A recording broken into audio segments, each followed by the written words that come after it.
منين؟ راح قال لي انا مسكت تليفون امي وخدت منها الرقم وايه وحبيت اسالك قبل ما اجي عشان ما تكسفنيش. بعدين قلت له تيجي ما تجيش ما يهمنيش وبراحتك. هو كان عايز يقسك يا بيه، يشوفك رخيصة وهتكلميه زي اي بنت وخلاصك دي، ولا لا؟ وبعدين انت شاطرة قفلتي معاه يعني الكلام؟ لا يما انا واعية ومفتحة وعارفة الحركات دي كويس، وبعدين انا قفلت في وشه. ايوه يا بيه، الرجالة عاملة زي اللبانة، تتف عليها تلزق اكتر. وبعدين هو عايز يعرف البت اللي هي متقدم لها دي يعني سهلة كده واي حد هيكلمها ولا ايه؟ ايوه يما ما انا فهمت من كلامك دي وعشان كده قفلت في وشه. يعني لو ما كنتش فهمت من كلامك دي كنت قعدت يا بت واتكلمت معاه. يما هو انت ربيتيني على كده؟ هو انا اعرف الكلام ده؟ ماليش فيه. اللي انتوا تختاروه واللي انتوا تشوفوه زين انا هوافق عليه. لا هو بصراحة الواد زين زين زين، ومن عيلة مقصلة ومحترمين وولاد ناس. يما يبقى انتوا مادام انتوا موافقين انا موافقة وما عنديش اي اعتراض على حموكشة. ايوه شكلك وجع يا بيه. وبعدين ايه مكسوفة تقوليلي؟ لا يما ولا وجع ولا حاجة، هو بصراحة الواد محترم زي ما قلت لك كده وحلو ويعني ومفهوش عيب، وانت بتقولي ان هم من عيلة مقصلة ومحترمين فخلاص فين العيب يعني؟ ولا انت عايزاني ارفض يعني؟ افضل قاعدة جنبك كده مش عايزة تجوزيني يا ولي انتي؟ والله يا هنية لو عليا ما عايزة اجوزك ابدا، وعايزاك تفضل ايه قاعدة في حضنك دي ومعايا، انت صاحبتي يا بيه. وبعدين ايه الجواز دي بيبعدك عني. لا يما انا عمري ما هبعد عنك ابدا، على طولك دي هفضل قاعده على قلبك. انا اصلا مش عايزه مهند ابن عمتي دي عشان هبعد عنك واقعد في بلد تاني، انا عايزه اجوز حموكش دي عشان اقعد جنبك. ايوه يا بيه، ده نفس تفكير ابوكي. ايوه طلعاله. رايك انت كمان يا ست الحبايب، انت الخير والبركه بتاعت العيله دي كلتها. حبيبتي يا هنية انا والله ما ليا غيرك يا حبيبتي. تشربي شاي يما؟ انا هقوم اعمل لي شاي تشربي معايا. ماشي يا حبيبتي روحي، انا هشرب معاك وهاتلنا حبة القرص اللي احنا ايه عملناهم الصبح. خلاص ماشي يما. سيبي من ايديكي المحمول ده، القرف ده هو اللي جايب لنا الهم كله. يما هو عمل لك ايه يعني المحمول؟ ما انا بقول لك هو اعمل لك الشاي واجيب لك القرص، عايزه منه ايه؟ ايه ارميه هنا بس، ارميه وقومي ايه اعملنا الشاي وتعالي. ماشي يما عن اذنك. يا ام هنية لو الوف عليكي يا لقيمة، يلي طلعت احباب عيني انت وبنتك، ولو الوف عليكي لا اجيبك من شعرك. بسم الله الرحمن الرحيم. مالك يا صفية واقفة بتكلمي حالك؟ واقفة اكلم حالي، ده انا حالي صعب على الكافر يا ناهد. يا حبيبتك دي ايه اللي مزعلك؟ انت ما تعرفيش اللي حصل وانت غايبة، كنت فين يا حبيبتي؟ بتتصرمحي فين من الصبح؟ اول حاجة لما تكلمي اختك الكبيرة كلميها عدل، تاني حاجة كنت بتصرمح كنت بجيب حبة حاجاتك دي لهنية العروسة. عروسة؟ دي عجلة هي امها.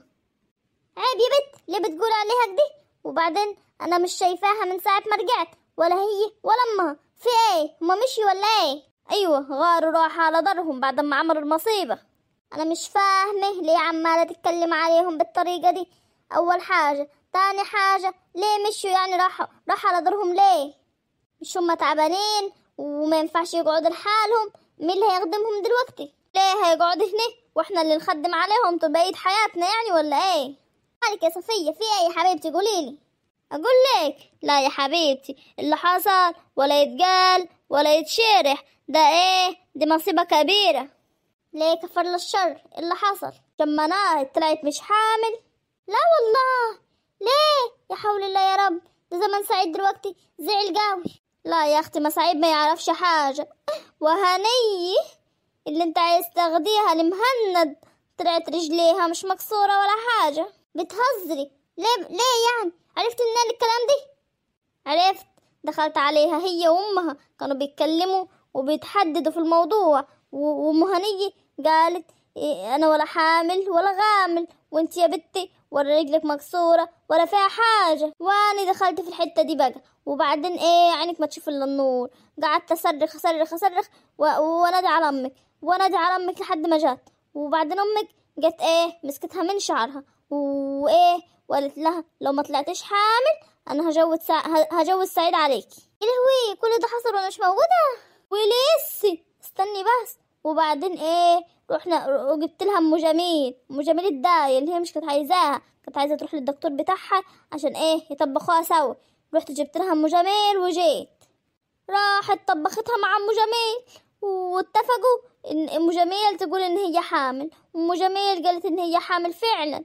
وبعدين ايه يا بنتي إيه هم كدابين وكلهم كدابين. ليه بقى؟ عشان عرفت ان البت ايه ثانية اللي هي ساكنة جنبنا دي، ان ام هنية وام جميل كانوا الاتنين في مدرسة واحدة في الثانوية، والاتنين يعرفوا بعض من زمان قوي. واكيد هما الاتنين بما ان هما اصحاب مش هتفضح صاحبتها يعني، وايه وان هي قالت عليها كده علشان ايه تمشيها من الورطة اللي هي فيها. يا لهوي، دول طلعوا مية من تحت بن يا بيت، يعني ايه ده؟ دول شياطين. بس انتي يا صفية متوكدة من الكلام ده ولا ايه؟ ولا انتي يمكن سمعتي غلط ولا حاجة؟ عشان حرام. لا بقول لك والله متوجده. ده بقول لك ايه، ده انا سمعت بوداني يا عالم، بوداني يا ناس. اصل نفس الكلام ده امك قالتهولي 1000 مرة. اتوكدتي سمعت صح؟ والله سمعت صح ياما، برضو ايه مش مصدقاني. لا يا ناهد، اصل الكلام ده خطير قوي قوي قوي، والموضوع ده ما تنفعش تتقالك ده انت عارفه ان سعيد لو عرف هيزعل قوي قوي منها، وهيزعل كمان مننا اللي احنا خبينا عليه. فاحنا لازم نقول له، وهو بقى يتصرف ايه بينه وبين حاله، ياخدها عند دكتور، ياخدها عند داية، يعمل اللي هو عايز يعمله مادام هو ايه عايز يطمن. ايوه صح، ليه الموضوع ده ما جاش في بالي؟ انت عندك حاجه، احنا نقول لسعيد وسعيد هو اللي ياخد مرته بقى يكشف عليها كأنه ايه عايز يشوف النونو. ايوه احنا نقول له، نتصل بيه ونقول له يا سعيد ايه خد مرتك واطمن عليها واعرف في بطنها ولد ولا بيت. ايوه صح، خلاص ماشي. روح هاتلي التليفون وانا هكلمه. خلاص ماشي. الو، ايه يا سعيد عامل ايه يا حبيبي؟ ما جيتش ليه؟ قعدت معانا هنا شوي. الحمد لله يا صفية، روحت بقى علشان ايه اكل لقمك دي واروح اصلي العشاء. وصليت يا حبيبي؟ ما تيجي تقعد معايا شوية كده، عايزك في حاجة. لا مش قادر يا صفية، والله تعبان، عايز اروح ارتاح شوي. في حاجة يا حبيبتي؟ قولي هنا، امك فيها حاجة ولا حد من اخواتك ولا حد من عيالك؟ لا كلهم الحمد لله كويسين. كنت عايزة بس اوصيك على ام هنية. توصيني عليها ازاي يعني؟ يعني اقول لك ايه، خدها عند الدكتور واهتم بيها يا حبيبي، واعرف اللي في بطنها ولد ولا بيت. هي داخله دلوقتي المفروض على 3 شهور زي ما هي قالت لنا، وفي الوقت ده الجنين بيبان ولازم تطمنوا عليه وتشوف النبض يا حبيبي اذا كان عايش ولا ايه. بعد الشر بعد الشر بعد الشر عن لساني، مش قادره اقولها والله يا سعيد. إيه يعني ما يكونش في نبض، فانت تاخدها وتروح على اقرب ايه مستشفى وتطمنوا ايه على العيل. ايوه صح عندك حق. خلاص على يوم الجمعة كده هبقى ايه هبقى اخدها واروح اكشف عليها. انت عايزة حاجة تانية يا صفية؟ وابقى اطمن لك دي على رجل هنية، يعني خفت ولا لسه؟ خلاص ماشي ان شاء الله. تبقوا تنورونا كلكم كده يوم الخميس، علشان ايه حموكشي هيجي يشرب عندنا الشاي. عموكشي برضو؟ وانت مش هتجوزها لابن ناهد؟ دي ناهد تزعل جو منك، دي النهارده طول اليوم كانت في السوق بتجيب حاجات للعروسة. صفية يا صفية، انت عارفة ان جواز الجرايب حاجة جرف، وانا ايه مش هستحمل على اختي إيه ولا على بنتي بصراحة، يعني ان حد يقول لها ايه كاني ولا ماني. إيه يعني لو في دار تانية هعرف اتحدث معاهم واقول لهم قلت لبنتي كده ليه، عملتوا مع بنتي كده ليه. لما يكون في بيت اختي مش هعرف. ايوه يا اخويا عندك حق بصراحة. خلاص ماشي اللي انت شايفه. بس بقول لك ايه، بالله عليك ما تقولي حاجه ولا لامك ولا ايه ولا الناهد. وانا بكره كده هبقى هعدي عليهم شويه واقول لهم. خلاص ماشي يا اخويا، ما تزعلش حالك بس. وايه وانت لما تيجي ابقى اقول لهم، انا بص ولا هفتح حتى بقي. ايوه يا صفيه، ما انا عارفك وانا عارف لسانك دي المبرد دي حبيبتي، بس ايه معلش حاولي تمسكي لسانك شويه عشان ما تعمليش مشاكل. لا يا اخويا ما تخافش، مش هقول حاجه وانا انت فتنت عليك يعني. وبعدين بقول لك ايه، خد نهدك دي يعني على ايه، يعني بالراحه عشان ما تزعلش منك، وفهمها بالراحه الموضوع، وقول لها ان هنيه مثلا هي اللي مش موافقه. ايوه ما انا اكيد هقول لها دي، يعني هقول لها ان انا اللي رافض الموضوع. خلاص ماشي. يلا يا اخويا، عايز حاجه؟ لا عايز سلامتك وسلمي لي على اللي عندك كلهم. الله يسلمك يا اخويا، في امان الله، مع السلامه. حاجي يا ناهد الحاجي، مش يوم الخميس الواد حموكشه وامه رايحين يشربوا الشاي عند اخوك سعيد؟ بتقولي ايه؟ ازاي يعني هو انا مش متقدمه لها؟ وبعدين دي بنت اخوي، يعني انا اولى بيها. والله يا بنتي ده انا لسه بكلم سعيد، قال لي يوم الخميس هيجوا يشرب معايا الشاي، وانتوا كلكم ده معزومين، تيجوا تعملوا معاها الاكل مع ام هنيه، عشان هو فاكر ان هي حبلة وهيوديها يوم الجمعه ان شاء الله المستشفى. لا كده سعيد بيستعبط، والله اقطعه طول حياتي. خلاص انا ماليش اخ. لا ماليش اخ. لا يا حبيبتي اهدي كده وصلي على النبي، وعشان هو محلفني ان انا ما اقولكيش حاجه بصراحه، بس انت عارفه ان لسانك ده ما بيتبلش في فوله، فحرام يعني ما تخلوش يزعل مني.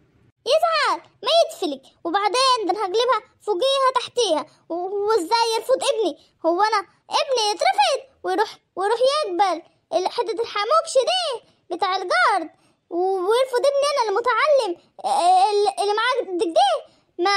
ماشي يا سعيد، انا مش عارفك تاني، ولا انت ولا مراتك ولا عيالك. هي اكيد الوليه السوسه دي هي اللي لعبت في دماغه وقالت له ما تاخدش ابن اختك. لا ام هنيه ما تعملش كده، وبعدين لو عملت كده انا هولع الدنيا وهقول له ان هي ولا حبلة ولا حاجه. يعني هدي كده وصلي على النبي، ومش احنا اتفقنا اللي احنا نقول له بالطريقه اياها يخليه هو اللي يعرف؟ لا وحياة امي لا يعرف مني يعني. ايه يا بنات بتعملوا ايه هنا؟ قالكوا ساعتين بتسخنوا على الوكل بس. شفتي يما؟ شفت اللي حصل من اخويا سعيد؟ اللي حصل يا بوما انت وهي؟ سعيد موافق على حموكشي ابن الولية اللي هي الغريبة دي، وبيرفض ابن اخته. بتقولي ايه؟ وافق على حموكشي؟ ازاي يعني؟ ده انا قلت له ما توافقش عليه، ازاي يعني؟ والله يما لسه قايل دلوقتي لصفية في التلفون ان هو وافق عليه، وان هم هيجوا يشربوا الشاي عنده يوم الخميس. بطلوا ده واسمعوا ده يا ناس، بطلوا ده واسمعوا ده.